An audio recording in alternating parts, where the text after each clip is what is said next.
Hello, everybody. You know, I'm the oldest of all my siblings.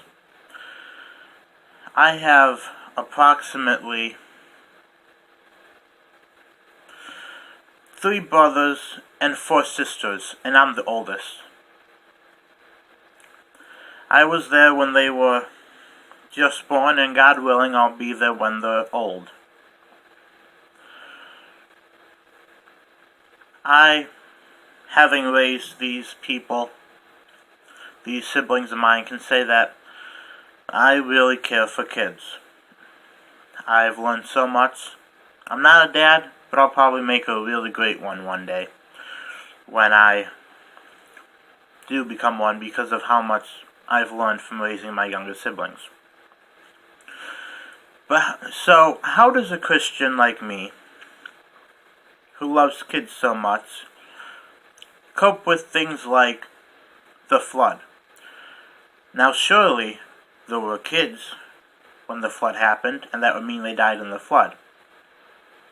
God kills the firstborn kid in Egypt. So, many people ask me, how do you put up with stuff like that? Or why would you do it?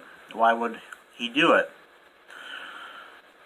And to those people, I say sit down and shut up. Because that's what we're talking about, and this is Sunday Apologetics. Thank you for tuning in. Let me start by asking you a question. Alright, you're on an airplane. There's you and your 1-year-old child. You only have time to buckle one seatbelt, and maybe have time to buckle the other one, but the other one isn't guaranteed. And you're going to crash on a deserted island with no one around. So what do? Do you buckle your kid's seatbelt and risk you dying? Or do you buckle your own seatbelt and risk the kid dying? All you people out there who love kids as much as I do probably said exactly what I said to that. Well, I'd buckle my kid's seatbelt first. I would sacrifice my life for my kid. That's a very touching thing, but in this situation, probably not the best thing. Think about it. You're going to land on a deserted island. You buckle your kid's seatbelt. The plane crashes. You die, and your kid survived. But now what? Is your kid's fate to just sit there and scream its head off as it starves or dies of dehydration, whichever comes first? See, as much as I care about kids, that's just one situation in which playing the selfless parent really isn't the right choice.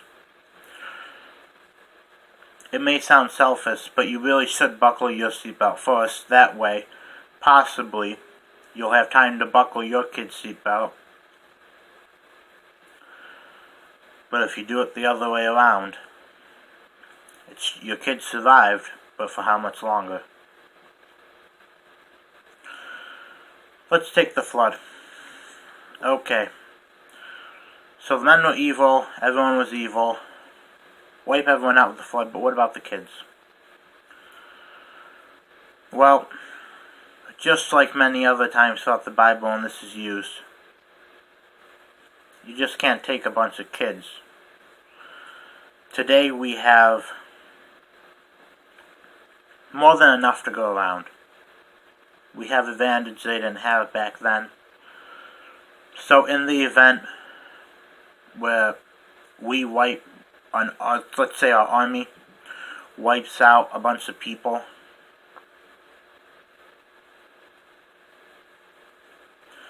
and there's just a bunch of kids, I wouldn't say they were justified in shooting them or killing them, because, like today we can transport them. We're pretty much better than they were back in the BC era. But let's say we are back in the BC era. We go, we kill the city because it's evil or whatever. Now what do we do with all the kids?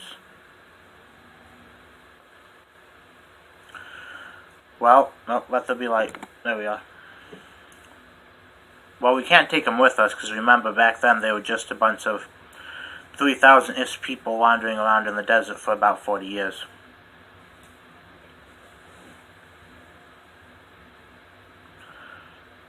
So since we can't take them with us, what do? We just leave them here in this destroyed city to starve? Well, I'd hate to be the guy to throw the idea out there, but maybe the best thing to do would just be to put them out of their misery. It's a deeply disturbing thought.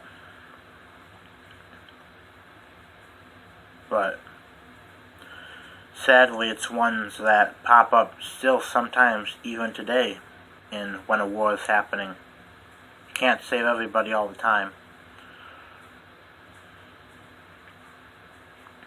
And if we're still going off the idea that God should punish evil, or that he should have someone kill them,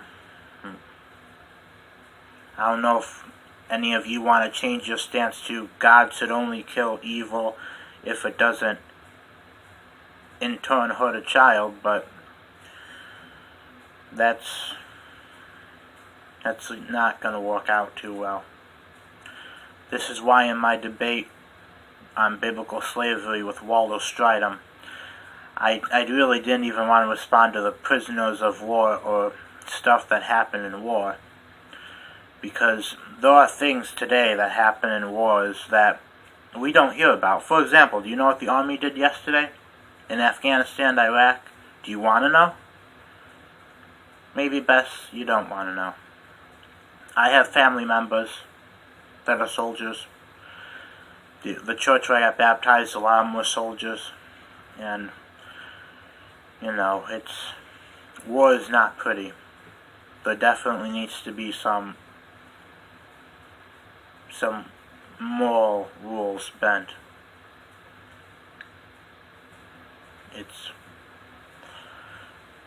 It's extremely unfortunate. Luckily today we don't have to do it. But back then, you couldn't just up and take an entire city's worth of children with you. Or maybe you could. Sometimes they did, but I don't know. Then there's the story of Pharaoh and the Egyptians, and all the atheists want to know, well, why did God kill the firstborn? Well, if you read the Bible, you know why he killed the firstborn. Because he wanted the Egyptians to let the Israelites, out of slavery. Yeah, it's awful he had to do that. God many times says how he would rather have people listen to him. He takes no joy in punishing. Lots of times where kids are talked about as being pure, but let's say he didn't kill the firstborn. Well, then we're still stuck with a problem, because then people would be questioning, well, why didn't he help his people out of slavery?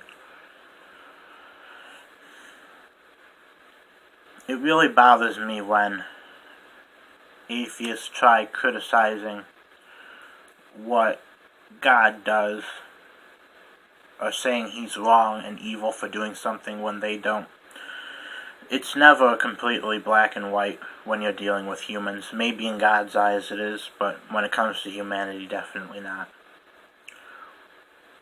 I'll quote him again, because he's that great of a guy. All you who saw A Few Good Men, my favorite actor of all time, Jack Nicholson, drops this amazing line. It says, "You can't handle the truth. You shouldn't be," I think it says something like, "You shouldn't be safe under the blanket of freedom that I provide, and then question the means in which I provided that blanket." Even when I'm studying Islam, I always make sure not to judge too harshly. Because, well, war is war. And God knows what the frickin' military did yesterday. And there are certainly some things that are, like, what would be called unacceptable. Like raping a bunch of women. I don't know what situation drove you to need to do that, but I would definitely call that unexcusable. But yeah, I guess that concludes this Sunday's Apologetics. Like, subscribe, let there be light. Do all that good YouTube stuff. and be back here next week.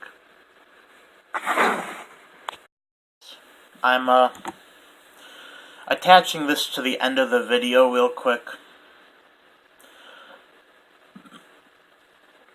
because I already get the feeling I know what some atheists are going to leave in the comment section if they leave anything. And basically it's all going to be a bunch of hypothetical things. Like I said, part of what makes judging something that God did or the Israelites did back then is that we weren't there to know exactly what happened or why. Usually when God says a city's evil and go destroy it, usually he doesn't ever go into detail saying why they're evil or what. However, there were some times where he did go into detail and say why they were evil. Now, I think one of the most horrible ones is frickin' Sodom and Gomorrah, because if you remember Sodom and Gomorrah, that place was so awful. Bunch of guys came there to rape a dude who was visiting someone, and the guy says, "Hey, don't rape a guy. Here, take my 2 virgin daughters," and they get gang raped to death. So, as much as I wish God would have gone into more detail explaining why or what they did to warrant destruction of their city, after that, I think I'm just better off, taking his word for it. Like, someone comes up to me, "Trey, God said we need to destroy their city. They're evil. They're evil because I don't have to hear the details. I get it. They're evil. Let's go marching." So, yeah, sometimes I think it's best he didn't go into detail. But either way, I don't really respond to the comments in my YouTube video. I ask that if you really want to talk to me or really want to tell me something, come to my Facebook debate group. I do not do well in YouTube comment sections. I absolutely hate them. I'm on mobile, so it's really aggravating to type them, but yeah, just wanted to quickly attach this to the end of that.